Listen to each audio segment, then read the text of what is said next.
אז בואו נראה מה מאכלים. אם יכולים לקלקע, אין בעיה לאכול את זה, ונראה, אז נעשה את זה 5.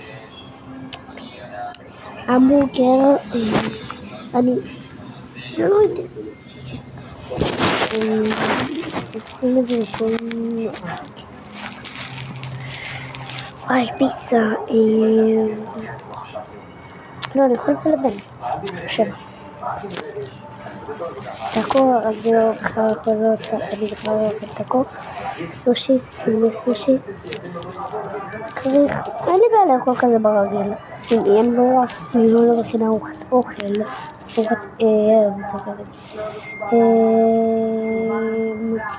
פסטה עם הרוטב או פסטה רגילה. כן, אני במקום שם. טריות זה רק אם אני חולה. אמרתי שאני לא סושי. במקום ראשון.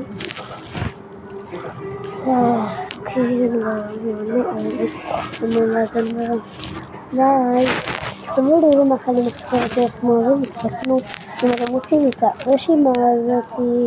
ביי, ולפצו אותנו אני מעלה עוד היום סרטון, אז קדימה. תודה.